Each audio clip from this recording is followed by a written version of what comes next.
দর্শক, the great ওয়াল শোতে স্বাগত জানাচ্ছি। নাচ, গান, নাটক, চলচ্চিত্র সহ চীনের সুবিশাল সাংস্কৃতিক ঐতিহ্য, প্রাকৃতিক সৌন্দর্য, বৈচিত্র্যময় জীবনধারার গল্প আপনাদের সামনে তুলে ধরি আমরা। বরাবরের মতো আপনাদের সঙ্গে আছি আমি রওজে জাবিদ ঐশী।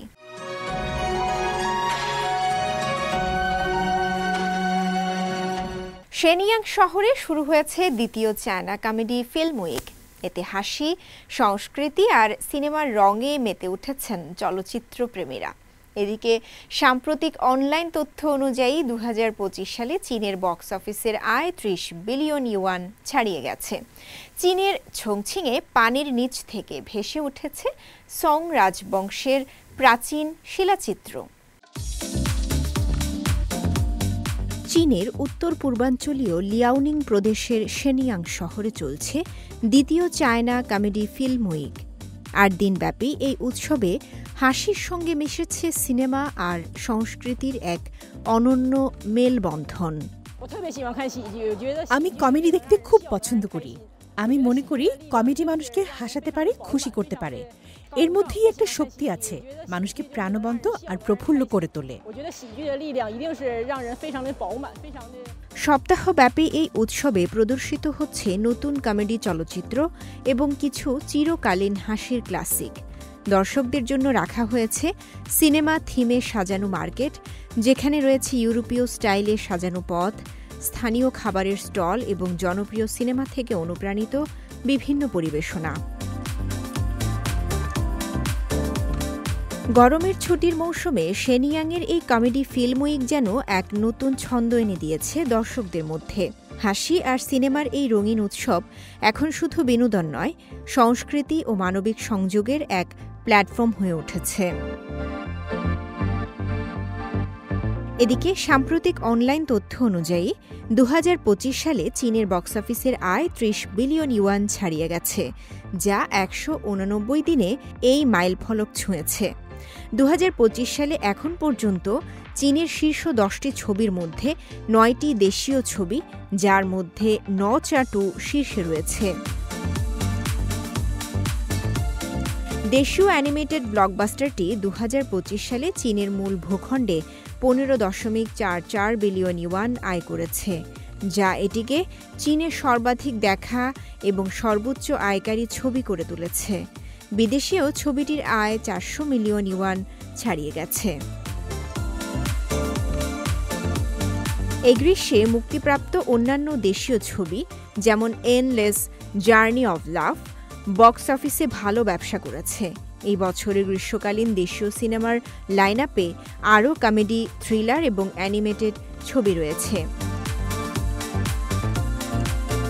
চায়না ফিল্ম অ্যাডমিনিস্ট্রেশন এবং চায়না মিডিয়া গ্রুপ অন্যান্য প্রাসঙ্গিক সংস্থাগুলির সাথে চলচ্চিত্র শিল্পকে আরও চাঙ্গা করার জন্য বিভিন্ন উদ্যোগ বাস্তবায়ন করেছে।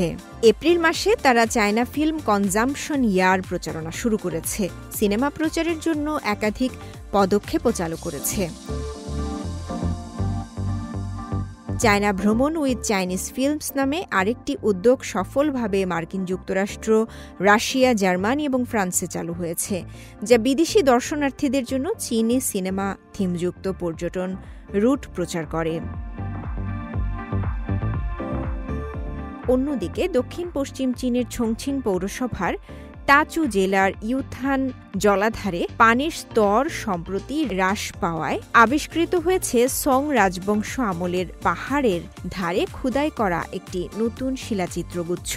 শতাব্দীর পর শতাব্দী পানির নিচে থাকা এই খোদাইগুলো প্রাচীন চীনা ধর্মীয় শিল্পকলার উপর নতুন দৃষ্টিভঙ্গি প্রদান করছে। প্রায় 3 মিটার উঁচু এবং 6 মিটার চওড়া এক পাথরের গায়ে খুঁজে পাওয়া গেছে মোট 6টি খোপ বা নিশ, যেখানে 27টি ভাস্কর্য রয়েছে। গবেষকরা জানিয়েছেন দ্বিতীয় থেকে চতুর্থ নিশগুলো বিশেষভাবে গুরুত্বপূর্ণ, কারণ সেগুলো আকারে বড় এবং অসাধারণ রকমের ভালোভাবে সংরক্ষিত রয়েছে। তাচু রক কার্ভিংস রিসার্চ ইনস্টিটিউটের গবেষক তং ছিপিং বলেন, এই বসন্তকাল থেকে তাচুতে স্বাভাবিকের তুলনায় বৃষ্টিপাত কম হয়েছে, ফলে ইউথান জলধারের পানির স্তর ক্রমাগত নিচে নামছে এবং এর ফলে এই বহু পুরানো শিলাচিত্রগুলো উন্মোচিত হয়েছে। রওজে জাবিদ ঐশী, সিএমজি বাংলা। একসময় ছিলেন নামকরা ফ্যাশন ডিজাইনার, কাজ করতেন হংকংয়ে। কিন্তু নিজে পড়াশোনা করার সময়েই তিনি খুঁজে পান জীবনের নতুন লক্ষ্য। এখন তিনি কিন্ডারগার্টেনে শিক্ষকতা করছেন চীনের গ্রেটার বে এরিয়ায়। কোলে হাংয়ের জীবনের এই বাঁক বদলের গল্পটাই তুলে ধরছেন আলামিন আজাদ। গুয়াংতুং, হংকং, ম্যাকাও, গ্রেটার বে এরিয়ার প্রাণবন্ত শহর ফোসানে একটি আন্তর্জাতিক কিন্ডারগার্টেনের পরিচালক এখন কোলে হাং, যিনি ১ দশক আগে পর্যন্ত ছিলেন হংকংয়ের ফ্যাশন ডিজাইনার। আমি কোলে হাং, হংকং থেকে এসেছি। গত ১০ বছর ধরে আমি একটি আন্তর্জাতিক স্কুলে কাজ করছি। আমার মেজর ছিল আর্টস অ্যান্ড ডিজাইন, আর গ্র্যাজুয়েশনের পর কয়েক বছর ফ্যাশন ডিজাইনার হিসেবে কাজ করেছি। কিন্তু যখন আমার নিজের সন্তান হলো, তখন আমি ভাবলাম ওকে শিক্ষা দিতে গিয়ে যদি নিজেই ওই পেশায় আসি কেমন হয়। সেই ভাবনা থেকেই শুরু এই যাত্রা। ২০১৭ সালে ইউনিভার্সিটি অব সাউথ ওয়েলস থেকে শিক্ষা বিষয়ে ডিগ্রি অর্জন করে আনুষ্ঠানিকভাবে শিক্ষকতা শুরু করেন তিনি। তার মতে একজন কিন্ডারগার্টেন শিক্ষক হতে হলে সব বিষয়ে এক্সপার্ট হতে হয় না, কিন্তু সব কিছু সম্পর্কে সামান্য হলেও জানতে হয়। একজন কিন্ডারগার্টেন শিক্ষককে কিছুটা শারীরিক শিক্ষা জানতে হবে, নিজেকে শারীরিকভাবে সক্রিয় রাখতে হবে, মজার হতে হবে, মানুষের অনুভূতি বুঝতে হবে, তাদের মনের অবস্থা বোঝার ক্ষমতা থাকতে হবে, আর্টিস্টিক হতেই হবে। কারণ কিন্ডারগার্টেন শিক্ষকদের অনেক শিল্প ভাবনা তৈরি করতে হয়। সবশেষে শিশুর অনুভূতিকে সম্মান করা।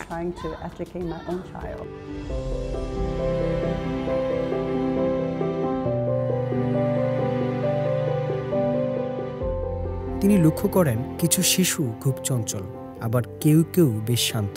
প্রতিটি শিশুরই নিজের মতো করে একটি স্বতন্ত্র ব্যক্তিত্ব থাকে।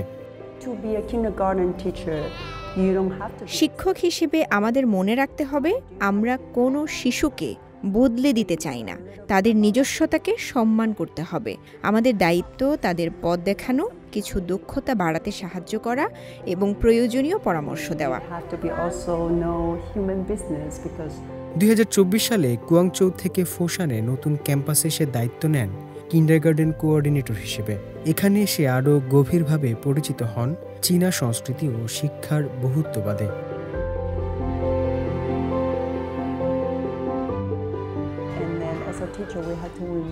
আমরা স্থানীয় সংস্কৃতিকে সম্মান করি, স্থানীয় অভিভাবকদেরও সম্মান করি, তাদের ভাষা, খাবার, সবকিছু।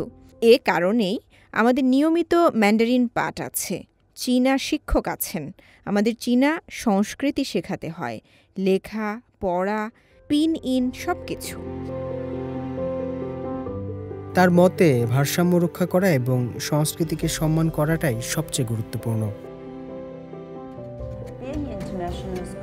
আমাকে আরও দায়িত্বশীল হতে হবে, আরও জবাবদিহিমূলক হতে হবে, আরও ধারাবাহিক হতে হবে, কিংবা আরও ধৈর্য ধরতে হবে, আরও যত্নবান হতে হবে। এটাই এর আসল মানে। গেল ৬ বছর ধরে কুয়াংতুং অঞ্চলে বসবাস করছেন কোলে ও তার পরিবার। কর্মজীবনের নতুন অধ্যায় আর শান্তিপূর্ণ জীবনের ঠিকানা হয়ে উঠেছে এই অঞ্চল। কুয়াংচৌতে আমার সময়টা ভালোই কেটেছে, অনেক কিছুই ঘটতো সেখানে। তবে ফোসানো আমার জন্য দারুণ। এখানে বাতাস ভালো, চারপাশে অনেক গাছপালা, আর কুয়াংচৌয়ের মতো ব্যস্তও না। একজন ডিজাইনার থেকে হয়ে ওঠা শিক্ষিকা কোলে হাং প্রমাণ করেছেন জীবন বদলানো শুধু পেশার মধ্যে সীমাবদ্ধ নয়, বরং তা মানুষ গড়ার গল্পও হতে পারে। গ্রেটার বে এরিয়ার বৈচিত্র্য ও মানবিক পরিমণ্ডল তাকে দিয়েছে নতুন স্বপ্ন আর বেঁচে থাকার অর্থ। হোসনি মোবারক সৌরভ, সিএমজি বাংলা। ছুটি মানেই আনন্দ, ছুটি মানে বিশ্রাম, কাজের বিরতি, খেলাধুলা, ভ্রমণ আর নতুন কিছু করার পরিকল্পনা। সংস্কৃতি, বিজ্ঞান বা চলচ্চিত্র নানা বিষয়ের মাঝে হারিয়ে যাবার আনন্দ। গ্রীষ্মকালীন এই ছুটি উপলক্ষকে সামনে রেখে পর্যটন প্রচার কর্মসূচি চালু করেছে চীন। এই উদ্যোগ দর্শনার্থীদের স্থানীয় সংস্কৃতি, ঐতিহ্য আর লোকশিল্পের সাথে পরিচয় করিয়ে দেবার পাশাপাশি লাভবান হবে দেশীয় অর্থনীতি ও পর্যটন শিল্প। বিস্তারিত থাকছে রিপোর্টে। চীনের গ্রীষ্মকালীন ছুটি মানেই মূল ভূখণ্ডের সমস্ত অঞ্চলে বাজতে শুরু করে পর্যটনের ঢাক। সাংস্কৃতিক ঐতিহ্যগুলোকে আরও বেশি পরিচিত করতে সাজানো হয় পরিকল্পনা।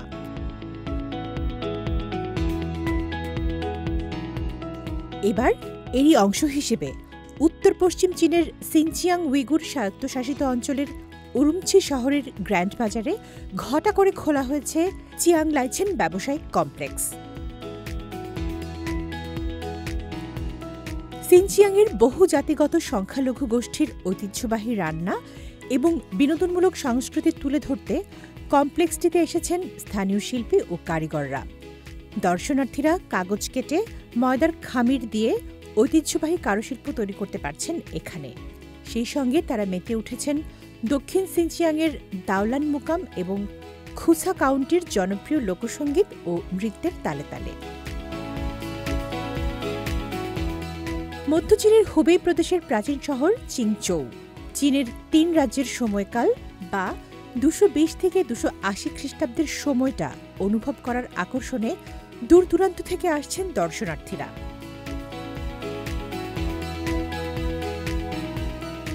বিদেশি শিক্ষার্থীরাও ঐতিহাসিক স্থানটি দেখতে আসছেন হান জাতিগোষ্ঠীর ঐতিহ্যবাহী পোশাক হানফু পরে।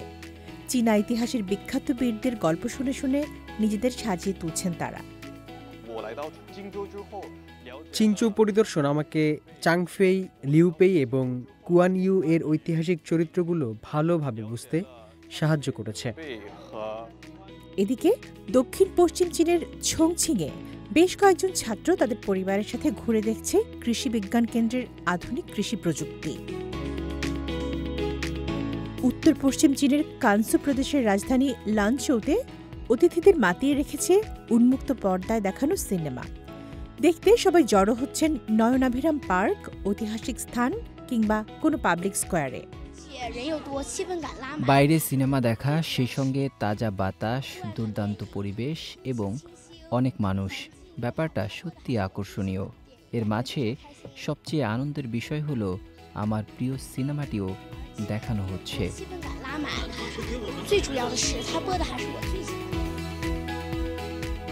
এর মাঝে আবার ইয়েলো রিভার এবং গ্র্যান্ড ক্যানেলের ঐতিহ্য নিয়ে প্রদর্শনীর আয়োজন করেছে পূর্ব চীনের শান্তং প্রদেশের লিয়াওচেং শহর। এই গ্রীষ্মে লানচৌ শহর জুড়ে সাংস্কৃতিক ও পর্যটন কেন্দ্রগুলোয় পর্যটক টানতে প্রায় ৯,০০০টি বিনামূল্যের প্রদর্শনীর আয়োজন করা হয়েছে। Tamanna Jennifer, CMG Bangla.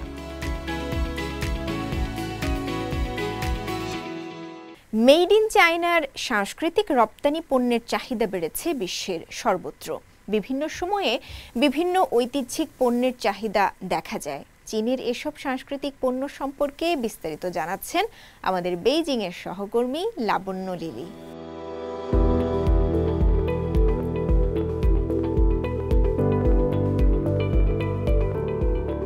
প্রিয় দর্শক, চীনের ডিজাইনার, খেলনা প্রস্তুতকারকরা বর্তমানে বিশ্বব্যাপী খেলনা বাজারে নেতৃত্ব দিচ্ছেন। তাদের স্বতন্ত্র নকশা এবং সমৃদ্ধ চীনা নান্দনিকতা দিয়ে আন্তর্জাতিক ক্রেতাদের আকর্ষণ করছেন। চীনা খেলনা জায়ান্ট পপমার্ট ব্লাইন্ড বক্স সংগ্রহযোগ্যগুলোকে বিশ্বের কাছে জনপ্রিয় করে তুলছে, যার অদ্ভুত চরিত্র, ক্রমবর্ধমান বিক্রয় এবং অসংখ্য ভক্তদের দিয়ে সারা বিশ্বে আগ্রহ সৃষ্টি করেছে। এতে অস্বচ্ছ প্যাকেজিংয়ে পণ্য বিক্রির বৈশিষ্ট্য রয়েছে, যা বিশেষ নকশার জিনিসপত্রের চেহারা লুকিয়ে রাখে। এর মধ্যে কী আছে তা সিল না ভাঙা পর্যন্ত রহস্যই থেকে যায়। এই বক্সগুলোতে বিরল ও সীমিত সংস্করণ মিশ্রিত করা হয়, যা আনবক্সিং প্রক্রিয়ার উত্তেজনা যোগ করে। সংগ্রহ বা প্রদর্শনের জন্য শিল্পী বা ডিজাইনারদের ডিজাইন করা এই ধরনের অনন্য ও সীমিত সংস্করণের খেলনাগুলোর জন্য সংগ্রহযোগ্যতা শৈল্পিক মূল্যের উপর নির্ভর করে। পপ মার্ট প্রথম দিন থেকেই বিশ্বব্যাপী ভক্তদের লক্ষ্য করে আসছে। তাদের নকশাগুলো দেশীয় নান্দনিকতার বাইরেও চলে গেছে এবং এই পছন্দই ফলপ্রসূ হচ্ছে। কোম্পানির সাম্প্রতিক শীর্ষ তারকাদের মধ্যে একটি হল লাবুবু নামক লোমশ নয় দাঁতওয়ালা পরীর মতো পুতুল। চীনের মুখ ভূখণ্ডের বাইরেও অনেক জায়গায় এই খেলনাগুলো কিনতে অসংখ্য উৎসাহী পপ মার্টের দোকানগুলোতে ভিড় করেছেন। 2024 সালে পপ মার্টের বিস্ফোরক বৃদ্ধি দেখা গেছে। এর সামগ্রিক আয় দ্বিগুণ হয়ে 13.04 বিলিয়ন ইউয়ান হয়েছে। গত 2 দশক ধরে মেড ইন চায়না বিশেষ প্রতিটি কোণে ছড়িয়ে পড়েছে, কিন্তু মেড ইন চায়না এর আধ্যাত্মিক স্তর সর্বদা এর বিদেশি সম্প্রসারণের ক্ষেত্রে একটি ত্রুটি ছিল। অদ্ভুত কিন্তু আকর্ষণীয় লাবুবুর কারণে মেড ইন চায়না সাংস্কৃতিক রপ্তানির পথে একটি গুরুত্বপূর্ণ পদক্ষেপ নেওয়া সম্ভব হয়েছে এবং চীনা ট্রেন্ডি খেলনাগুলো তাদের হাইলাইট মুহূর্তের সূচনা করেছে। লাবুবুর চেহারা কোনো ঐতিহ্যবাহী চীনা চরিত্রের নয়। এর মুখ, কলাগাছ এবং সূক্ষ্ম গান রয়েছে। সবচেয়ে আকর্ষণীয় বৈশিষ্ট্য হল 9টি দাঁত এবং দুষ্ট হাসি। ঐতিহ্যবাহী সুন্দর পুতুলের সূক্ষ্ম চেহারা থেকে সম্পূর্ণ আলাদা। তবে লাবুবুর জনপ্রিয়তা পছন্দসই হতে অস্বীকার করার এই বিদ্রোহী অনুভূতির কারণেই ট্রাভেল ইন চায়না থেকে বাই ইন চায়না, ডিপসিক থেকে জনপ্রিয় সংগ্রহযোগ্য খেলনা, চলচ্চিত্র এবং টেলিভিশন নাটক পছন্দ, সারা বিশ্ব থেকে আরও বেশি সংখ্যক মানুষ চীনকে বোঝে এবং চীনের সাথে পরিচিত হয়। তথ্য কগুণ ভেঙে তারা দেখেছে যে অন্যান্য দেশের মানুষের মতো চীনা জনগণের মধ্যেও ভাগ করে নেওয়ার এবং আবেগগতভাবে অনুরণিত হওয়ার জন্য অনেক মিল হয়েছে।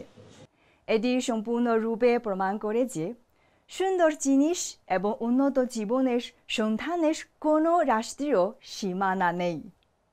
সিএমজি বাংলা, বেইজিং থেকে। জাঁকজমকপূর্ণ আয়োজনের মধ্য দিয়ে পর্দা নামল সাংহাই সহযোগিতা সংস্থা এসসিও চলচ্চিত্র উৎসবের। চীনের ছংছিংয়ে অনুষ্ঠিত হওয়া 5 দিন ব্যাপী এই উৎসবে 48টি চলচ্চিত্র প্রদর্শিত হয়েছে। বিস্তারিত থাকছে রিপোর্টে। প্রযুক্তি ও চলচ্চিত্র এসসিওর আকর্ষণ থিমে আয়োজিত এসসিও ফিল্ম ফেস্টিভ্যাল শেষ হয়েছে। দৃষ্টিনন্দন এই উৎসবের সমাপ্তি আয়োজন হয়ে উঠেছিল এক মিলন মেলা। চলচ্চিত্র প্রদর্শনী, আন্তর্জাতিক চলচ্চিত্র ফোরাম, প্রযুক্তি প্রদর্শনী, ফিল্ম থিমড ট্যুরিজম এবং ড্রোন আলো ঝলকানো সহ সব মিলিয়ে রঙিন এই আয়োজন যেন বিশ্ব সিনেমার একটি ছোট সংস্করণ।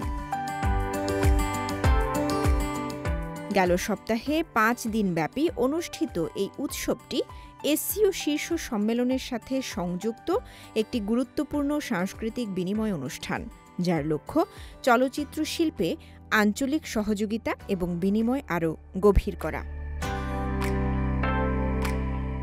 এবারের ফেস্টিভ্যালে ঘোষিত হয়েছে চলচ্চিত্র উন্নয়ন বিষয়ক নানা সহায়ক নীতি। চিত্রনাট্য থেকে শুরু করে প্রযুক্তি, উদ্ভাবন, ট্যালেন্ট ডেভেলপমেন্ট সব ক্ষেত্রেই থাকছে আর্থিক প্রণোদনা। একটি একক প্রকল্পের জন্য সর্বোচ্চ 35% পর্যন্ত ভর্তুকি দেওয়ার কথাও জানানো হয়েছে। এই সুযোগকে কাজে লাগাতে এরই মধ্যে 23টি চলচ্চিত্র ও 19টি টেলিভিশন নাটকের চুক্তি স্বাক্ষরিত হয়েছে। প্রকল্পগুলোর মধ্যে রয়েছে digital production, smart imaging, prop library এবং কৃত্রিম বুদ্ধিমত্তা সংক্রান্ত ইনোভেটিভ উদ্যোগ। 48টি অসাধারণ চলচ্চিত্রের প্রদর্শনীর পাশাপাশি ঘোষণা করা হয়েছে চীন সানচা বা গোল্ডেন ক্যামেলিয়া অ্যাওয়ার্ডসের বিজয়ীদের নাম। পুরস্কারের 10টি বিভাগে সেরা অভিনেতা, পরিচালক, অভিনেত্রী থেকে শুরু করে স্ক্রিন রাইটার ও স্পেশাল জুরি পুরস্কার ছিল বিশেষ আকর্ষণ। এই বছর উদযাপিত হচ্ছে বিশ্ব সিনেমার ১৩০ বছর এবং চীনা সিনেমার ১২০ বছরের ঐতিহ্য। এসসিও ফিল্ম ফেস্টিভ্যাল তাই হয়ে উঠেছে আন্তর্জাতিক সহযোগিতা ও সাংস্কৃতিক বিনিময়ের এক অন্যতম প্ল্যাটফর্ম। ২০০১ সালে প্রতিষ্ঠিত এসসিও চীন, Bharat, Iran, Kazakhstan, Kyrgyzstan, Pakistan, Russia, Tajikistan, Uzbekistan এবং বেলারুশকে অন্তর্ভুক্ত করে। এর ২টি পর্যবেক্ষক দেশ এবং ১৪টি সংলাপ অংশীদার রয়েছে। রাউজে জাবিদ ঐশী, সিএমজি বাংলা। প্রিয় দর্শক, দ্য গ্রেট ওয়াল শো আজ এ পর্যন্তই। আমাদের অনুষ্ঠানটি টেলিভিশনের পাশাপাশি সোশ্যাল মিডিয়ার মাধ্যমে দেখতে www.facebook.com/cmg বাংলা এবং ইউটিউব চ্যানেল সিএমজি বাংলাতে ভিজিট করতে পারেন। পরবর্তী পর্বে নতুন কোনো আয়োজন নিয়ে দেখা হবে আপনাদের সঙ্গে। সে পর্যন্ত সবাই ভালো থাকুন, সুস্থ থাকুন। চাই চিয়েন।